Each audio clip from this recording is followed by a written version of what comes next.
This show is brought to you by Skylight Frames. Skylight Frame is more than just a photo frame. It's a magical way to keep loved ones close, no matter the distance. With Skylight, you can share the joy of a special moment, a silly snapshot, or a treasured memory instantly, making it the perfect present for anyone who values connection and family. So, there's no better way to put a smile on your loved one's face than to share a special photo, whether it's a glimpse of the kids being silly, a magical moment from vacation, or a sentimental memory from years past. Skylight Frames brings your favorite memories to life right in your home. It's for everybody that's tech savvy or not. You can share it with grandparents and parents. It's a life changing new way to connect with family, especially for those who aren't keen on smartphones. It's got a simple, user friendly design that makes it perfect for parents and grandparents. And they can be able to enjoy the magic of seeing new photos appear instantly, making it easy to connect without the need for complicated technology. However, if you are one who loves a little tech savvy extra pizzazz, there is Skylight Plus. And their software offers advanced features that enhance the experience. A couple of standout features are the doodles, where you can draw on a picture on your app and it appears directly on the loved one's Skylight frame, picture perfect. You can also do greeting cards as another feature where you can choose from 100 of designs and send an interactive card that appears on the frame, creating special moments for birthdays, holidays, or why the fuck not? Just because. It's beloved by millions, with close to 2 million frames sold across 34 countries and over 675 million photos and videos shared. Skylight Frames is a tried and true way to stay connected with family and friends. So, this holiday season, give the gift that keeps on giving memories, whether it's for a grandparent who adores seeing their grandkids' latest antics or a friend who loves capturing every moment. The Skylight Frame is the perfect gift to bring joy and connection into any home. It's easy to use, it's a very quick setup and it can get you right away with instant sharing. There's no need for an app or subscription, and it's only 1 minute to set it up real quick. Skylight is designed to be easy for all ages because you can simply plug in the frame and you're ready to start sharing memories. It's got an intuitive touchscreen display. It's a 10-inch color touchscreen that allows for easy interaction, letting you pinch and be able to edit the photos and fit it into frame, which is solid, makes it effortless. There's also a gift mode, which is the ultimate surprise. You can preload your favorite photos before gifting the skylight frame, and when your loved ones plug in their new frame, they'll be welcomed with special memories right off the bat, ready for immediate enjoyment. It's very easy to share. You can invite family and friends to join in on the fun. Photos can be shared easily via the free Skylight mobile app or email. No account or subscription required, making it simple for everyone to contribute to the frame. And it's got an offline mode as well, so you can stay connected even without Wi Fi. Enjoy viewing your existing photos without any Wi Fi connection. And when you are connected, new photos can be received in under 60 seconds, keeping your frame up to date with the latest memories. It is better than social media because it is a great private way to share photos without posting them to the world or going out of your way to print hard copies. It's a top rated brand, over 1 million happy customers, thousands of 5-star reviews, and it's available in over 30 countries. It's been recommended by the Today Show, Forbes, New York Magazine, and more. It looks beautiful in your home, having photos displayed in HD resolution, and you can choose from 5 different frame styles to set it up, and you can put it in either portrait or landscape mode. And also, it is satisfaction guaranteed because they're confident that you'll love Skylight. We even offer a free 120-day return. So for a limited time, get 20% off your purchase of a Skylight frame when you go to ca.skylightframe.com/hockey. That's right. To get 20% off your Skylight frame, just go to ca.skylightframe.com/hockey. That's ca.skylightframe.com/hockey. And now, welcome to the Blazing Pucks podcast. Oh, shit. Ladies and gentlemen, I am your host, Victor Manuel. And I am your other host, Carmichael Manfredi. Ladies and gentlemen, thank you so much for tuning in to another episode of the Blazing Pucks podcast, the Canucks podcast you listen to when your kids are not around, and that's probably because you're a good parent. Victor, how are you doing, brother? You're a good parent who doesn't surround your kids with audios that say fuck, shit, cock, balls, ass, titties, wipe. They're probably Wow. listening to Baby Shark toot doo doo doo doo. I'm doing phenomenal though, brother. How are you doing? I would have guessed from that last comment you just made. My word, holy. You're like, Holy. where the fuck did you go with that one? Yeah, wow. I mean, I'm doing good. I'm not doing that good though. Nah, it's okay. Oh, good. I Oh my jacked off in god. the Denny's parking lot, so Yeah. you know it's a great way to relieve stress. Apparently, man, there's a lot of entertainment in that parking lot. That's for sure, man. But speaking of a lot of entertainment, been quite the roller coaster here in Canucks land, but a lot of great stuff to talk about. Holy shit, man! This roller coaster literally has moments where like I'm on top of the world, and then I want to die. Like Yeah, this it's team has ADHD because they're so consistent at being inconsistent. that's that is a perfect way to say it from two ADHD folks over here. Oh, It's fuck's sake. 100% true. They have games where I mean they beat two of the last 3 or 4 Stanley Cup champions. Like convinced, Yeah. with all due respect, Demko should have deserved that shutout. Quinn Hughes wasn't that great late in the game there, but Well, realistic that they allowed one goal against both of those teams. But then you drop 5-1 to the Bruins, who beat you in the Stanley Cup final. So that kind of hurts. absolutely. I feel like the Bruins is one of the teams that you don't really want to lose to, especially at home. Yeah, they're the new Rangers for sure. Without a doubt, they are the new Rangers. But yeah, there is so much to unpack. There's a lot to talk about with the on ice product. And as crazy as this may seem, well, not crazy, we're used to this as Canuck fandom. There's so much to like even touch on off the ice with all the shit that's been going on. But I think where I'd like to at least start is let's go into the Florida game because I think the Yes. Florida game is a great example of a team that, yeah, we were kind of having like mixed bag. Like we had some two shitty losses beforehand, and we finally played a game that felt like the identity that we had on the ice last year. Exactly. Right?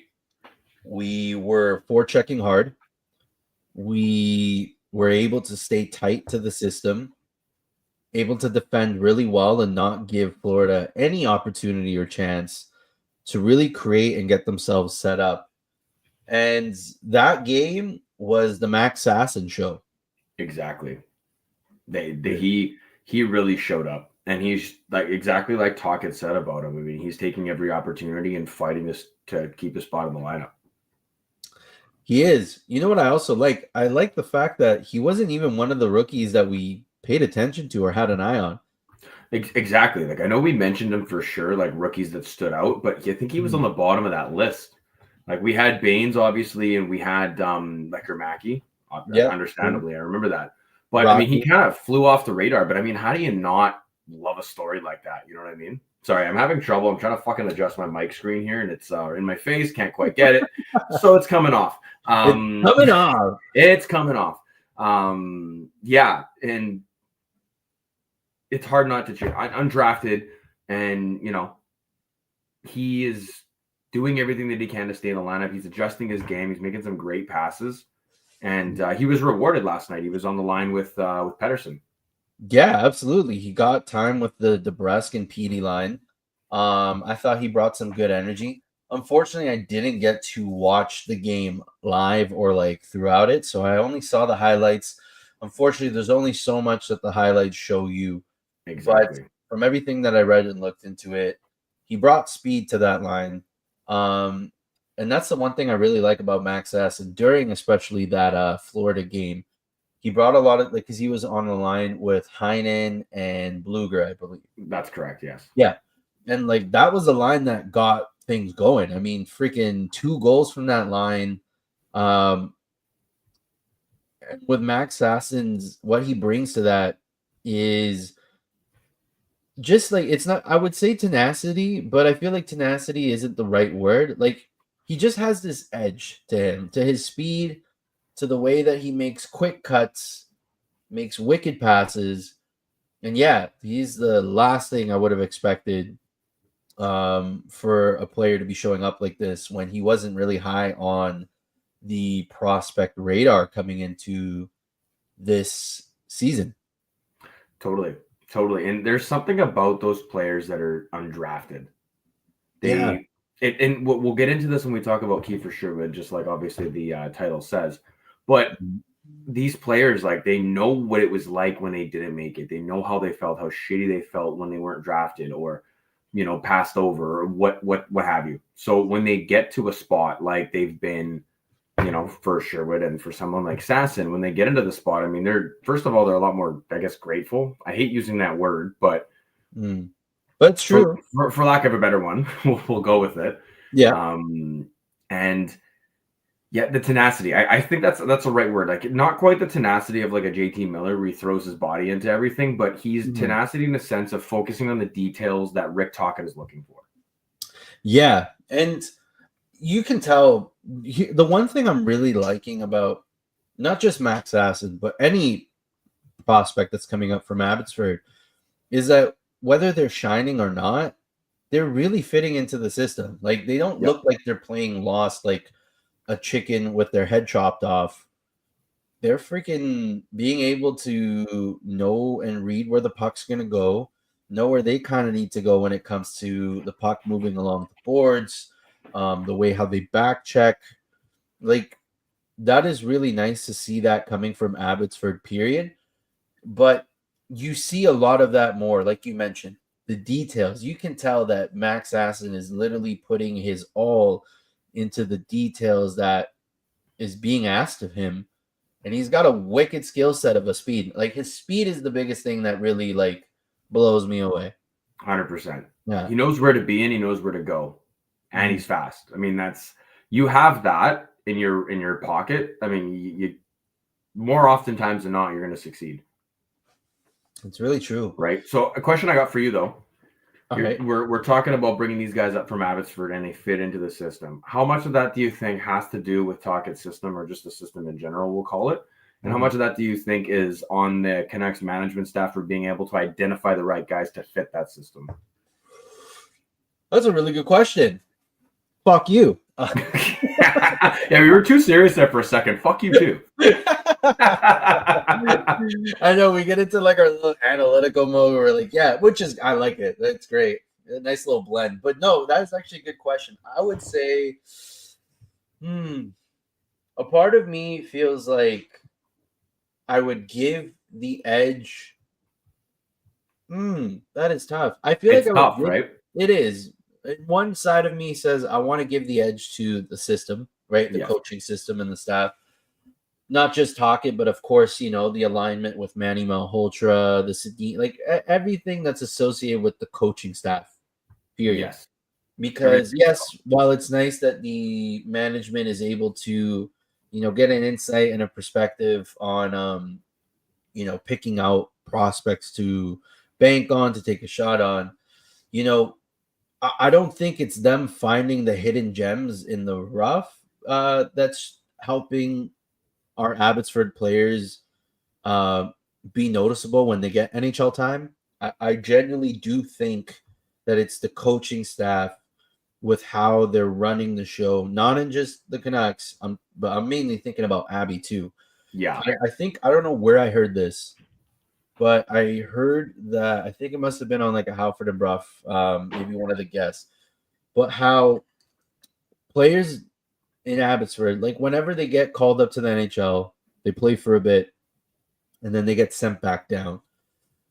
A good chunk of the times, players are going to get hurt, right? They're going to be like, oh man, they're going to be bummed. They're going to be upset about it. They're going to feel like they blew their chance, or, maybe some entitlement behavior where thinking that they didn't deserve to go down, blah, blah, blah.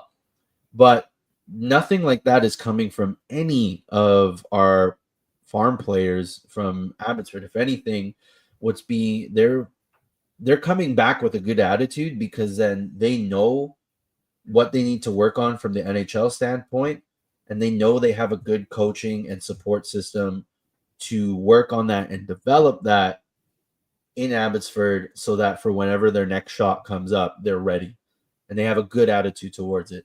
That, while again, management deserves their brownie points for finding these Totally. type of players and helping shift the culture. I think it's the coaching staff that's really implementing this all and making them helping them reach their potential more in what we're seeing right now from that. That's my opinion. What do you think? No, I mean, fuck your opinion, but it's a good one. I'll give you that. I don't give you a Northwest, lot of south, credit. or east? Fucking all the above, I guess. Yes.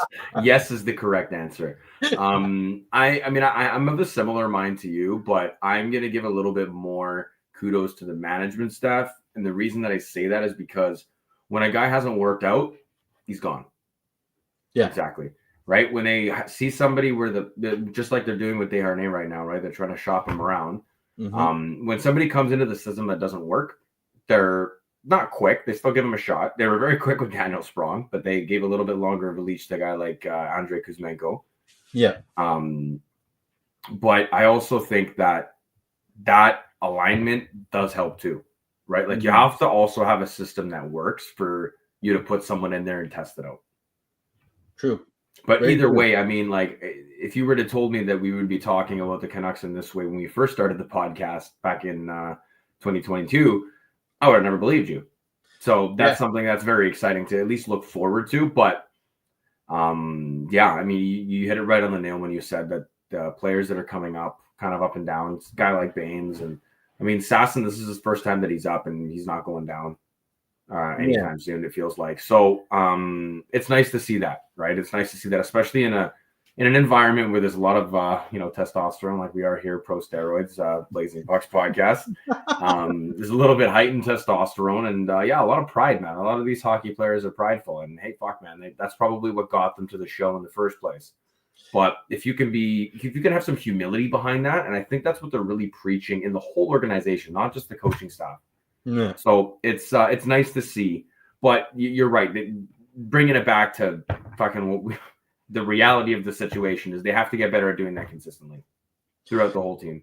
Yeah, absolutely. So, like, speaking on that note, consistent. The only one thing I want to shout out for the Florida game that I have to say is fucking Kevin Lankinen, man, dude. I'm just so grateful that, and now that we know Demko's gotten his fucking legs back and shaking that rust off too. Oh yeah. Fuck, we have a wicked tandem. Holy shit. We don't have a wicked tandem. We have the tandem. Yeah, literally. Yeah, we have the tandem. It's I don't remember the last time the Canucks had this was Luongo Schneider. Yeah, this feels like I was just about to mention. This feels like a Luongo Schneider type tandem. Awesome. Like either goalie can steal the game. So thank you, Kevin Lankinen, for showing up and taking a pay cut. Anyways, but now when it comes to the consistency part, let's talk a little bit about the tough game. Fucking Boston. Boston can suck my nuts. Yeah. I don't give a fuck. I'll say this live. Well, they kicked them on Saturday, so they're gonna have to hand it up to you. Yeah, exactly. They kicked our nuts, so I'll tell them to go suck mine. But man, this is the thing that the team, I feel like I'm in a toxic relationship. Yeah. How many times have we tried to like justify in our minds a loss or some shitty performance, and it just keeps happening. So yeah, it's very similar to a toxic relationship. It does, because forgive the yawn.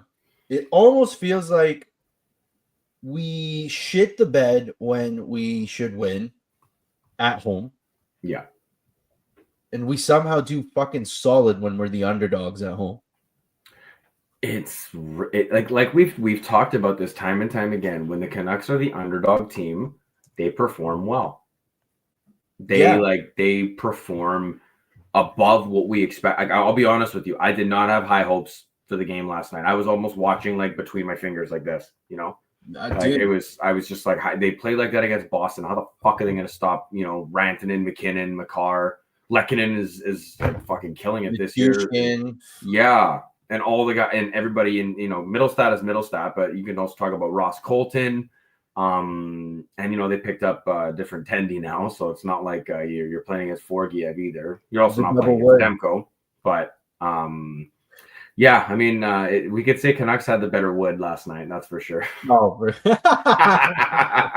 oh fuck yeah, man! They really did. But no, yeah. In the end, I just hope that somehow throughout this season, the Canucks can take what they've gotten from that Florida and Colorado game, and they're able to put whatever is going on that makes them have those type of Boston games behind. Because yeah, there's so much in this. Now, I definitely want to get into the woods, the main wood, the fucking wood, Kiefer Fucking Sherwood, but before we do that, we need to get into our sponsors, our ad read here, and talk about the 2024-25 NHL season that still has that new car smell. I don't give a fuck. It is December and it is wildin', and you can get in on all of that action at DraftKings Sportsbook, the official sports betting partner of the NHL.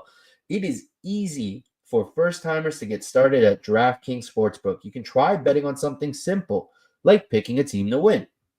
And if you're new to DraftKings, listen up, because new customers bet $5 and get $150 in bonus bets if your bet wins. So download the DraftKings Sportsbook app now and use the code THPN. That's code THPN for new customers to get $150 in bonus bets if your bet wins when you bet just $5. Only on DraftKings. The crown is yours. Boom. The gambling problem? Call 1-800-GAMBLER. New York, call 877-8-HOPE-NY or text HOPE-NY 467-369. In Connecticut, help is available for problem gambling. Call 888-789-7777 or visit ccpg.org. Please play responsibly. On behalf of Boot Hill Casino and Resort, Kansas, 21 plus age and eligibility varies by jurisdiction. Void in Ontario. Bet must win to receive reward. Bonus bets expire 168 hours after issuance. For additional terms and responsible gaming resources, see dkng.co/ice. Copyright NHL 2024. All rights reserved. Boom. Wow, that was nicely done, my friend. Well, I don't know how I'm going to top it in my ad read here, but I'm going to take us over to our friends over at Game Time. You guys know what the best part about the NHL season starting is the fact that you can go to a live game, feel the chill of the ice, and hear that nice clap of a slap shot. Well, look no further than GameTime.co, the only ticketing app that gives you complete peace of mind with your purchase, where you can filter only incredible deals on great seats with Game Time picks. You can see the view from your seat on your phone before you buy, with all-in pricing showing your total cost up front. The best part about it, you can buy tickets in seconds with 2 taps, and it's not just sports tickets, guys. They also have concert tickets. They have a whole bunch of things that you can go to. If you wanted to go to Survivor Series, you could have bought them on Game Time. You could have saved $20 with us here. So many ways to save money on tickets, no matter when you buy. Game Time Picks shows you only the best values on tickets, with last-minute deals on tickets right up to the start of the event, and even an hour after it starts. Best time to buy tickets if you want to go that way. Exclusive flash deals and sponsored deals on tickets for football, basketball, baseball, concerts, comedy, theater, and more. Wonder what more is. Zone deals, where you pick the section and Game Time picks the seats for big savings. Game Time guarantee. You'll always get the best price. If you find tickets in the same section and row for less, Game Time will credit you 110% of the difference, so you're making money. Job loss assurance. If you lose your job and need a refund, Game Time has you covered. That's pretty fucking badass, guys. Like, what other age? Where else are you going to get that? That's unreal. Event cancellation protection. Automatic full refunds for events that are canceled and not rescheduled, with a 24-hour guarantee, so you can return your tickets within 24 hours from time of purchase for a full credit to your Game Time account. No questions asked. Game Time loves their fans, and they're committed to ensuring you have an outstanding experience when you buy from Game Time. Their team is proud to offer the most flexible customer service in the ticketing industry, so you can rest assured they've got your back.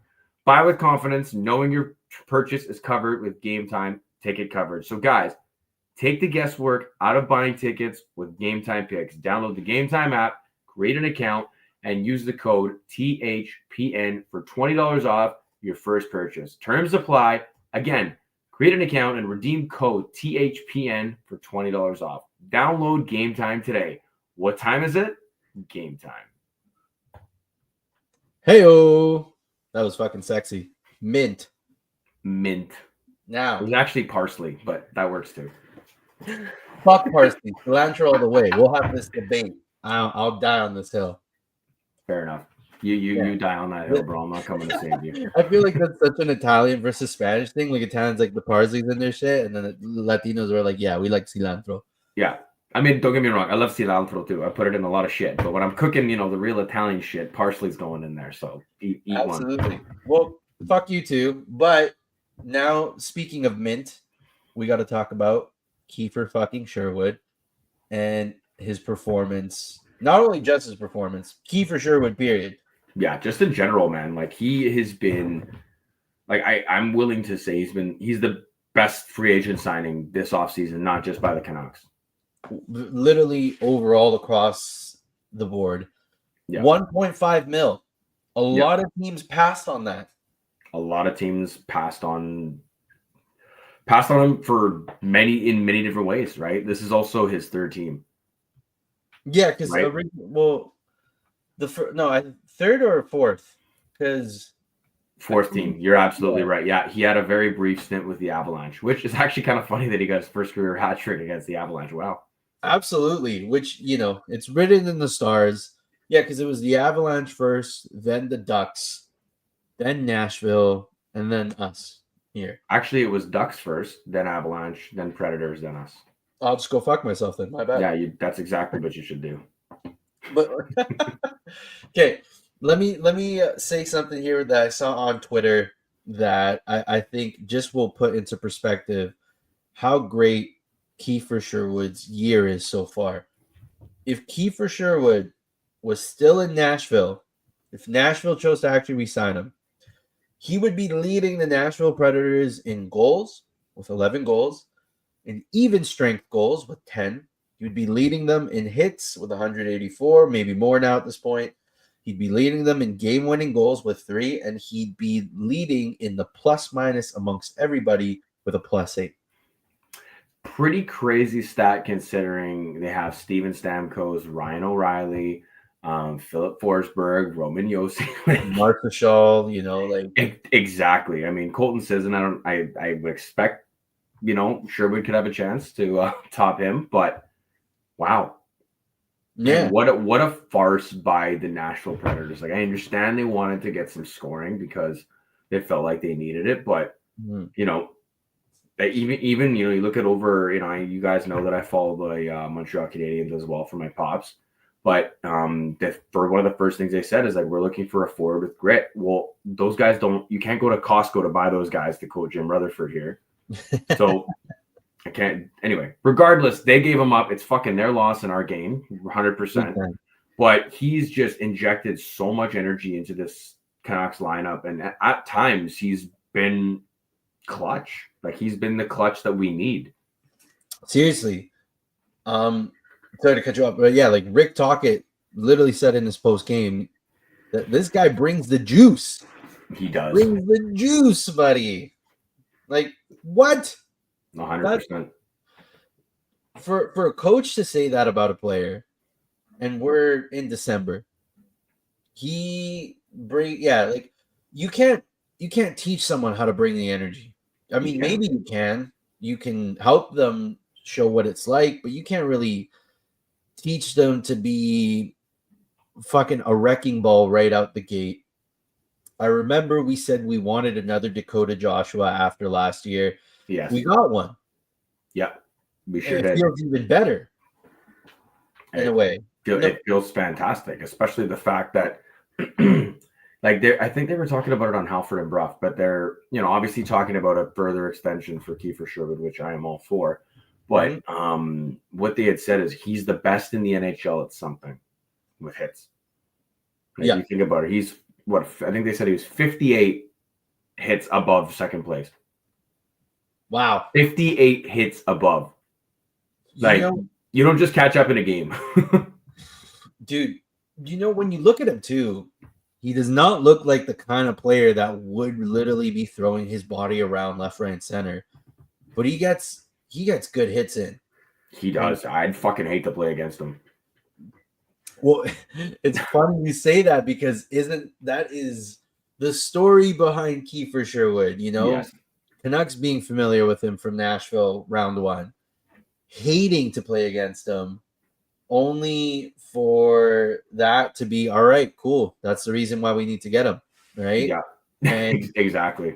Now he is beloved by the city. his face needs to be on a Canadian dollar bill at some point. Yes. I'm kidding. Yes. No, I mean, hey, look, you know what? You never know. He is American, so it won't happen. But I love the Yeah, no. idea. Fantastic. Fuck you. But to quote the great Jay Pritchett here, Kiefer Sherwood is the type of guy to go after Moby Dick and bring tartar sauce with him, knowing that he's gonna go and fuck shit up. So that's how I feel about it. I Forgot about that line. yeah, right. I just watched it last night while I was trying to fall asleep. That's why it was fresh in my memory. Beauty. Me and my archives. But he I mean, it's crazy to find a player that can really just play up and down the lineup like that too. Like he went and played with Petey, but then he also can play on a fourth line checking role. But then he can also, you set him up for a shot in the slot and you can put it top right. Yeah, I mean, he has actually a pretty solid shot. The velocity that comes off of it is like top tier in the NHL. Yeah, it's for me, it's the snapshot. Like he's got a quick snap, and it can come out of nowhere. I know that I don't know what I can't remember the team it was against, but I know he had a goal where it was just like it came to him. He was right at center ice. He just did a quick fucking move forward and just boom. It felt like it was a laser going right in. I can't remember the team it was against. But you know, the thing what I like a lot too is like I don't know if you saw Thatcher Demko's post game. I sure did. You could cross him off the don't be friends with or something like that. Don't be friends with this. And they're like, you know what? No, he's a good guy. But like that's what baffles me. A guy who on the ice is one of the biggest shit disturbers. Is always fucking chippy, getting in people's faces, playing like he has nothing to lose. Nothing. Yeah. He doesn't care if he gets injured. Like he plays in that type of style. But yet, when I listen to post-game interviews of Kiefer Sherwood, when you see these comments coming from Demko, we've heard comments obviously of Hughes, speaking of the fact that like he's a good guy, he's a very calm guy who like, you know, brings good energy to the room, likes to engage in chats with people, and makes everyone feel good around themselves. And then on the ice, he's an absolute menace. Yep. What more do you want? Common theme though, because you can say the same thing about Brad Marchand. I hate that we can say the same thing about Brad Marchand. Sure, yeah, especially after Saturday's game. Absolutely, he's getting booed, and you can't do that to Marchand. You're gonna do exactly what you're playing into his fucking hands. Anyway, besides the point. That's my Italian rant for the day today. Give us more. Are you fucking serious? No. Oh, you can't set me up like that, bro. I have to, man. It's a fucking it's too easy. You light the wick for me, man. So yeah, you were saying about because bringing this back into Kiefer Sherwood, and you know, like similarities of like players who the common theme of menace on the ice, but they're such nice, good guys off the ice. Totally. Thank you for bringing me back to my train of thought. I definitely lost it. The thing with that though is when he was starting out first, obviously he was kind of a tweener, right? His main like MO and his main game was his skill. Right? No. Now that didn't work out for him, so he had to adjust.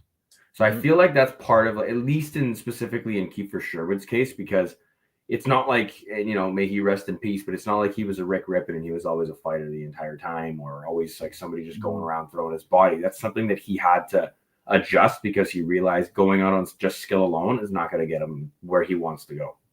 Yeah. So I feel like he has the personality of kind of like, you know, like a snipe show, maybe not. I wouldn't say like a Cole Caulfield or, you know, someone as funny like that, but you know, that brings a different sort of personality. Does that make sense? I don't know if I'm making any fucking sense with what I'm trying to say here. No, it does, because to like at least reiterate and summarize, nobody in junior hockey or when they're making their journey to the big show is going there with the intention, unless again they're a Rick Rippon, they're a Matt Rempe, you know, like that's what they're mainly going to be known for, is fighting and bringing that edge. But beyond that, no one's ever going there to be like, yeah, I'm going to be a fucking fourth line grinder. Yeah, exactly. I'm gonna be a third line forechecker. Yeah, I'm gonna be that. No, you get to the show, you realize where your skills are actually at in the show, and then, like you mentioned, adapt. You got to figure something out. That is exactly what Kiefer Sherwood did. And like, it's funny that you mentioned that because supposedly, like, I don't remember where I heard this, but like Kiefer Sherwood, when he was in the AHL at one point, I think it was here, I quickly just Google it right now. 2021 season, it was with the Colorado Eagles. He scored an impressive 36 goals in 57 games. So he has the ability to score. He has a nose for the net already to begin with, right? Exactly. So like to know that he adapted his game to being a hitter, because I don't know about you, bro, but when we signed him, from what he was like in Nashville, because that's kind of when I noticed him and paid attention to him. Me too. He looked nothing more than a fourth line, maybe third line guy at best, that was just gonna be there to bring some edge, and that's it. Yeah. But this guy is way more than any of us could have imagined, really. Except Satyar Shah. I'm kidding. Yeah, maybe Sat Shaw. Sat Shaw has a fucking knack for like finding good things before people start to pick up on it. Totally. That's the reason he is where he is, right? He's fantastic at that. But I mean, you're absolutely right. Like us, I don't even think Jim Rutherford and Patrick Allvin expected Sherwood to take to the team like this, which just goes to show, man. I mean, like, I know despite the Canucks up and down in their roller coaster season and what they're having this year, there's still a standout like that. There's still somebody who is improving their game, right? They're getting better as they're going along. And I know Brandstrom's been struggling the last few games, but he's a good example aside from the last few games, right? He's been progressing. Garland stepped up. He's a top 6 player now, right? He was playing with Miller and Besser, which, by the way, loved that line. Yeah, it worked. Loved really that well. Line. It worked. Worked really well, and it was nice to see Garland get a promotion too. Big time. Yeah, and it was great. So yeah, I mean, it's exciting to have a player like that on our side wearing the blue and green. Yes, and it's nice to see that, at least for the fans that regularly go to the game, Kiefer Sherwood's name is chantable, or chantable in the way that the Canucks fan know how to chant it. I feel like it's the 4 syllables, right? Yeah. JT Miller, Kiefer Sherwood. Garland. Yeah, Keith, right? So like Thatcher, Demko, yeah, totally. Yeah, the only thing, obviously, Pedersen and Hughes, we got to. I'm praying and hoping that the fan base finds a way to make a chant for them. I know there was the "Let's Go Petey." Let's Go Petey was one of them. Yeah, Let's Go Petey. Let's go. That was a good one. But I don't know what Quinn Hughes could be, because it's like it's 2 syllables, right? You can go Quinn Hughes. I don't know. Yeah, Quinn Hughes, or like the whole like da da da da da da da da da. Quinn Hughes. Yeah. Yeah, right? Like, yes. Fuck. We gotta do. Yeah, I don't know. Next time I go to a game, I'm gonna try that. I'll see if that chant works. I would. Well, you gotta be in the lower bowl for it though, dude. So you're gonna fork up some soldi for that one. Yeah, I guess so. Or find some crack to sell. Who knows? I don't know. I mean, that's an option too. Okay. Quickly before we wrap the show up here, I do want to talk about JT Miller as well. Let's do it. Nothing to do with. I mean, I'm going to respect his respect. Respect his respect. Fuck. Respect his wishes. Fucking idiot. Fucking idiot. Okay. Fuck you. But anyway, he looked really engaged last night. Dude, he had a wicked scoring chance 8 seconds into the game. 8 seconds that he skated around McKinnon and took it to the net. Like I was actually watching down here with my dad, and we just kind of looked at each other like, what? Like, wow. All right. Well, it's when Miller's on, and I mean, he also he had the matchup with McKinnon, Rantanen, and Lehkonen. Yep, and he shut them down really well. He shut them down. I mean, they didn't score, sure. But ultimately, that was kind of like when you talk about the Canucks in the playoffs last year, like what was the thing that the management staff wanted to update was their scoring. Well, what did we see in the playoffs, right? We saw Miller shut down McDavid and whatever top line, or Draisaitl or McDavid. Pedersen I mean, Edmonton doesn't have too crazy of they didn't have too crazy of secondary scoring, but he can usually take care of that as well. It's the bottom half of the lineup that's going to be scoring the goals. Really, they're going to get the kind of sheltered minutes. And when you have a bottom four with Sherwood, Joshua, and all these guys who can score the way that they can or the way that they have been, I think it's going to make for hopefully a fun season. But the key is to do this night in and night out. It's nice to have urgency when you're hopped up and you got called out by your coach and you laid an egg at home, right? It's easy to get motivated for that when you're in the underdog, but how do you handle this going forward? Can you string a month together of this play? You consistently threaten the team with the potential of getting traded to the Buffalo Sabres. That's how you do it. That's like it's like the North America or NHL equivalent of like sending someone to Siberia. I feel like fucking straight up to the gulag. You go to gulag. You go to gulag. You look wrong. You sacrifice your left testicle. And in return, you give me one thumb. All right, but no, for reals though. It's nice to see that. Yeah, they had the juice. Miller, Petey looked engaged too. Yeah, I think there's a lot to like obviously wonder what could be the thing that's holding the team back from having these consistent performances and having just the energy night in, night out. Like, again, it's an 82 season. Doesn't mean there's no such thing that I've heard of a team going fucking 82-0, especially with the way how certain weeks, some schedules can be wacky, right? But with the Nucks, like, I'm glad to see Rick Tocchet had called them out. I honestly was really happy. Yes. It is good to know that I know as poised and as reeled in as Tocchet is trying to be, because he knows the media, he knows what it's like. He's been on that side too with TNT, but to at least be able to calmly say like, hey, we have about 4 or 5 fucking passengers. To know that, we can speculate whoever we want, but we have a good idea of who these passengers can be. And they know too.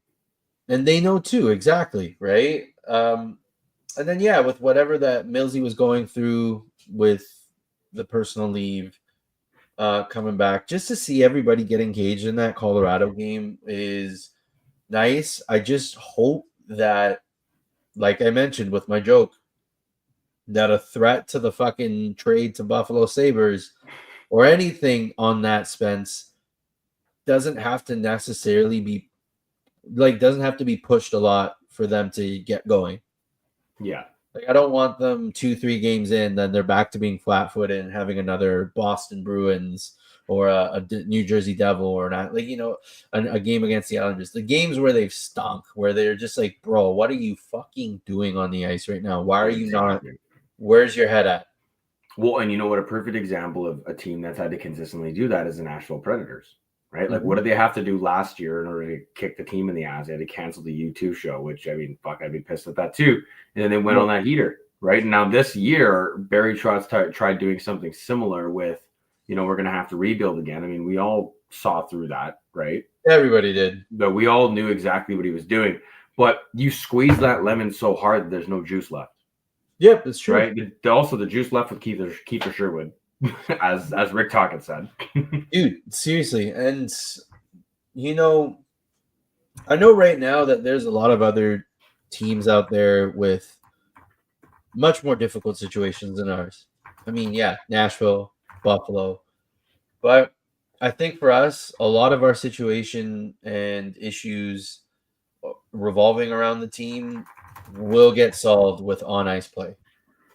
Yes. Will get solved with on-ice play and with consistency in the way that they show up. Even if they lose a game, as long as you see them fucking showing up and doing everything with trying to, like, play and fight, like, if you see them sticking up for one another, like, that's the shit we want to see. You want to see them, and even if they're dealing with a blowout, then fucking do something to spark shit up, man.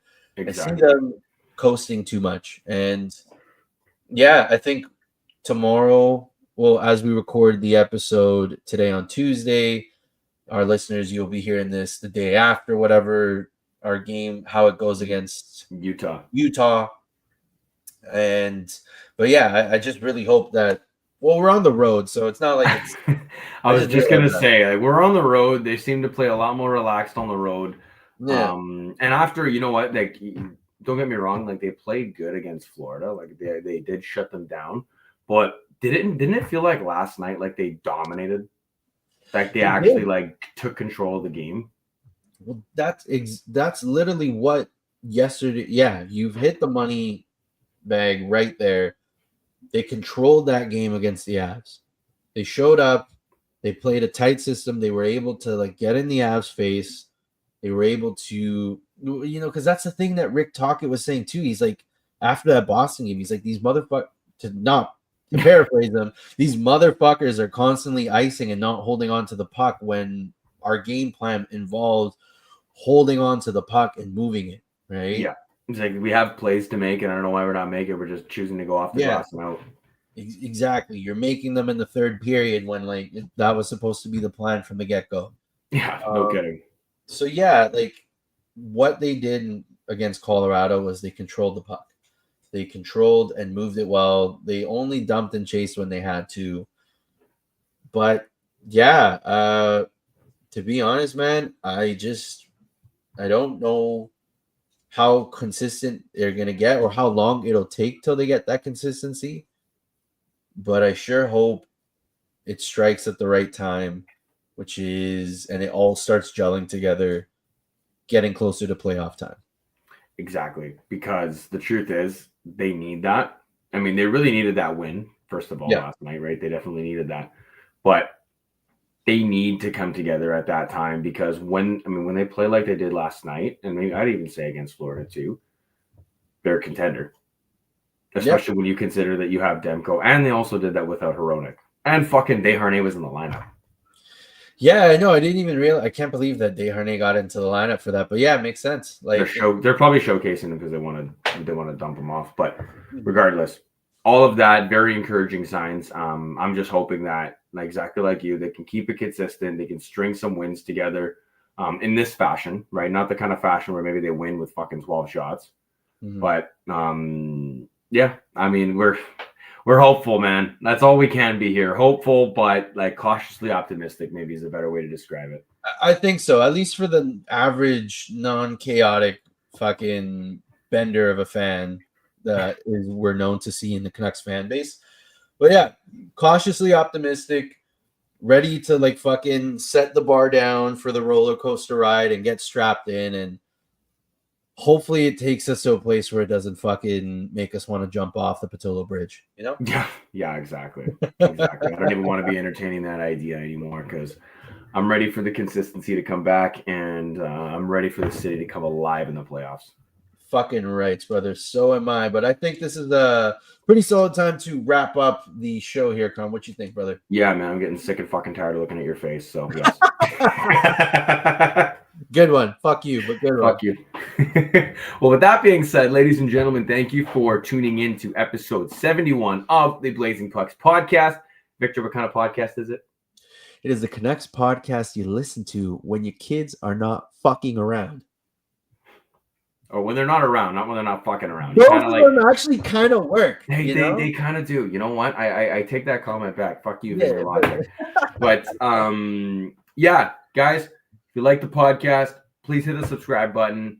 Go on auto downloads. That's how we know you feel the love. Victor, what can they do if they really like the podcast? Well, if you really like the podcast on Spotify or Apple Podcasts, where you listen to it, give the show a 5-star. We really appreciate that. Help us out and send this episode to a friend of yours, a fellow Canucks fan, or someone that you think would just get a laugh out of our stupid shit. And we really appreciate that. And as always, tune in every Thursday for your weekly Blazing Pucks episode with your two favorite BC buds right here. Carm in Blazing Pucks fashion. Much love. And go fuck yourself.